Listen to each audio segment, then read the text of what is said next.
मायका। तेरहवीं की भीड़ अब चढ़ चुकी थी, तो जो रिश्तेदार आए थे वे अब लौट चुके थे। दीवारों पर अब भी माँ की तस्वीर के नीचे टिमटिमाता दिया जल रहा था। अगरबत्ती की धीमी महक अब पूरे घर में उदासी की तरह फैल रही थी। घर के हर कोने में एक सन्नाटा था, एक कालीपन जो माँ के जाने से पैदा हुआ था। यही घर जहाँ कभी माँ की चहलकदमी होती थी, अब जैसे ठहर सा गया था। चारू माँ के कमरे में बैठी थी। उसकी गोद में माँ की साड़ी रखी थी, वही पीली रंग की जिसे माँ हर सोमवार को पहना करती थी। आंखों से आंसू बहते जा रहे थे और वोट खामोश थे। भैया उसके पास आए, कंधे पर हाथ रखा और धीरे से बोले, चारू अब सब काम निपट गए हैं। माँ को तो हम रोक नहीं सके, लेकिन अब तुझे जाना है ना। चारू ने बस गर्दन हिलाई, फिर भर्राए गले से बोली, हाँ भैया अब चलती हूँ। माँ को यही पसंद था कि विदाई मुस्कान के साथ हो, मगर कैसे मुस्कुराऊं भैया जब माँ की गोदी खाली हो गई है। भैया ने जेब से एक चाबी निकाली और उसके हाथ में रख दी। बोले, रुक, एक काम और बाकी है, ये ले माँ की अलमारी की चाबी। उसमें जो तेरे काम का हो, जो यादगार हो, वो तू ले जा। माँ की चीजों पर बेटी का हक सबसे पहले होता है। चारू चौकी, उसकी उंगलियों ने चाबी को थामा और तो जैसे कुछ यादें उसके मन में जीवित हो उठी। उस अलमारी में माँ ने न जाने क्या क्या सहेज कर रखा होगा, लेकिन अगले ही पल चारू ने चाबी भाभी की तरफ बढ़ा दी। भाभी, माँ की सेवा आपने की है, बहू नहीं बेटी बनकर। इस चाबी पर हक आपका है, आप ही खोलिए। भाभी थोड़ा सकुचाई, पर भैया की स्वीकृति के बाद उन्होंने अलमारी खोली। अलमारी खुलते ही एक धीमे से खुशबू बाहर आई, माँ की खुशबू। अंदर करीने से रखे गए गहने, साड़ियाँ, चूड़ियाँ, कुछ पुराने खत और एक एक फोटोग्राफ एल्बम, सब कुछ जैसे माँ की उपस्थिति को जीवित रखे था। चारू देख, ये माँ की कीमती गहने और कपड़े हैं, जो तुझे पसंद आए वो तू ले जा, याद के तौर पर। चारू ने एक एक चीज को देखा। सजी हुई हरे रंग की साड़ी जो माँ पूजा में पहनती थी, सोने की चूड़ियां जो उन्होंने शादी में पहनी थी, मोती का हार जो नानी ने माँ को दिया था। हर चीज में एक कहानी थी, एक इतिहास। लेकिन चारू ने कुछ भी नहीं उठाया। उसने हल्की मुस्कान के साथ कहा, भैया मुझे इन गहनों से ज्यादा कीमती कुछ और चाहिए। क्या चारू, हमने तो अलमारी तक नहीं छुई थी, तेरे सामने सब कुछ है, मुझे क्या चाहिए साफ साफ बता।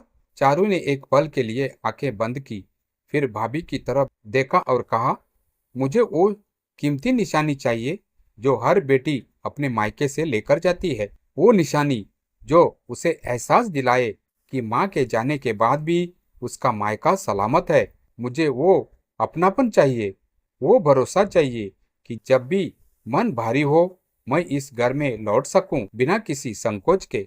भाभी की आंखें भर आई। उन्होंने चारू के हाथ थामे और कहा, दीदी आप चिंता मत कीजिए, माँ जी की तरफ मैं भी चाहूंगी कि ये घर हमेशा आपका मायका बना रहे। आप जब चाहे इस घर में आ सकती है, आपकी जगह यहाँ हमेशा रहेगी। चारू मुस्कुराई, लेकिन उस मुस्कान में भावनाओं का समुंदर था। उसने फोटोग्राफ एल्बम उठाया, पन्नों को पलटते हुए माँ की गोद में उसका बचपन, स्कूल की यूनिफॉर्म में तस्वीरें, भाई के साथ झगड़े, भाभी की शादी के समय की तस्वीरें सब सामने आने लगे। भाभी अगर आप इजाजत दे तो मैं ये एल्बम ले जाऊं, यही मेरी सबसे कीमती निशानी है। जब भी खोलूंगी माँ की हंसी सुनाई देगी, भैया की डांट याद आएगी और भाभी की ममता का एहसास होगा। भाभी ने हामी भरी। चारू ने एल्बम को सीने से लगाया, फिर वह माँ की तस्वीर के पास गई, माथा टेका और बोली, माँ मैं जा रही हूँ, लेकिन जानती हूँ कि तू यही है, इन दीवारों में, इन यादों में और सबसे बढ़कर मेरे मायके के प्यार में। विदा के वक्त भैया ने दरवाजे तक छोड़ा। दरवाजे पर खड़े होकर चारू ने आखिरी बार घर की तरफ देखा। बरामदे में माँ का झूला अब भी हिल रहा था हवा से, और उसे लगा जैसे माँ वही बैठी मुस्कुरा रही हो, जैसे कह रही हो, जा बेटी अब तेरा ससुराल भी तेरा है। लेकिन ये घर, ये कोना हमेशा तेरा रहेगा। चारू को याद आ रहा था जब माँ पहली बार बीमार पड़ी थी। अस्पताल के बिस्तर पर लेटी माँ ने उसका हाथ थामकर कहा था, जब मैं ना रहूं तो रोना मत, बस अपना ससुराल भी मायके जैसा बना लेना और इस घर को हमेशा घर समझना। तब उसने माँ की बात को बस एक सांत्वना समझा था, पर आज उस शब्द का अर्थ गहराई से महसूस हो रहा था। बचपन की वो गर्म दोपहरें याद आई जब माँ कस की चटाई बिछाकर सब बच्चों को अमर सिंह की कहानियां सुनाई करती थी। जब रात में डर लगे तो चारू माँ की गोद में जाकर सो जाती थी। जब पहली बार साइकिल चलानी सीखी तो माँ ही पीछे से पकड़े रही थी, और जब कॉलेज जाना हुआ था माँ की आंखों में डर था मगर होठों पर दुआ। चारू ने इतनी बार माँ की ममता को हल्के में लिया था, पर आज समझ में आया कि माँ के बिना घर की छाया ही चली जाती है। गाड़ी में बैठते वक्त चारू ने पीछे की सीट पर वो एल्बम रखा और मन ही मन दोहराया, माँ की अलमारी से सबसे कीमती निशानी मिल गई, मेरा सलामत मायका। गाड़ी धीरे धीरे आगे बढ़ चली। खिड़की से बाहर शाम उतर रही थी। आसमान में हल्का सा केसरिया रंग फैल रहा था, बिल्कुल वैसा ही जैसा माँ आरती के समय दिए के चारों ओर देखती थी। चारू ने आंखें मूंद ली। एल्बम उसकी गोद में रखा था, जैसे माँ की गोद अब उसके हाथों में सिमट आई हो। ससुराल का रास्ता आज उसे अनजान नहीं लग रहा था, पर मन में एक अजीब सी कसक थी, जैसे दो घरों के बीच झूलती कोई भावना, न पूरी तरह छूटती न पूरी तरह बनती। उसने माँ की कही बात फिर से याद की, अपना ससुराल भी मायके जैसा बना लेना। क्या वाकई ऐसा हो पाता है या फिर मायका सिर्फ यादों में सिमट कर रह जाता है? गाड़ी रुकी।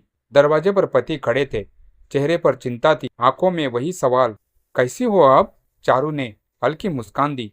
यह मुस्कान माँ की सीख थी, दुख को बोझ नहीं, सलीके से ढोने की आदत। घर में कदम रखते ही सास ने उसके सिर पर हाथ रखा। थक गई होगी बेटी, अंदर आ जा। उसी एक शब्द बेटी ने चारू के भीतर कुछ पिघला दिया। वह समझ गई कि माँ ने जो भरोसा सौंपा था वह यूं ही नहीं था। हर रिश्ता मौके पर परीक्षा लेता है, बस नजर बदलनी होती है। रात को कमरे में वह एल्बम खोलकर बैठ गई। पति पास आकर बैठ गए। क्या है इसमें माँ? चारू ने बस इतना कहा। पति ने बिना कुछ पूछे एल्बम के पन्ने पलटे। कुछ देर बाद बोले, तुम्हारा मायका बहुत प्यार से भरा है, शायद इसलिए तुम इतनी मजबूत हो। चारू की आंखें भर आई। उसने एल्बम बंद किया और अलमारी में सहेज कर रख, ठीक वैसे ही जैसे माँ ने कभी अपनी अलमारी में सहेज कर रखा था। उस रात उसने सपने में माँ को देखा। माँ वही पीली साड़ी पहने थी, मुस्कुरा रही थी। देखा बेटी, माँ बोली, घर ईंट पत्थर से नहीं भरोसे से बनता है। सुबह चारू ने उठकर रसोई में चाय बनाई। सास के लिए अदरक थोड़ी ज्यादा डाली, जैसे माँ करती थी। सास ने चाय का घूंट लिया और कहा, तू बिल्कुल अपनी माँ जैसी है। चारू चुप रही, पर मन में एक दीप जल उठा। उसने जान लिया था मायका अब सिर्फ पीछे छूटा घर नहीं था और ससुराल कोई मजबूरी नहीं। मायका अब उसकी रीढ़ था और ससुराल उसका विस्तार। माँ की अलमारी से उसे जो सबसे कीमती निशानी मिली थी वह अब उसकी जिंदगी के हर कमरे में फैल चुकी थी। अपनापन, भरोसा और घर होने का एहसास। और यही एहसास हर बेटी की असली विरासत होती है।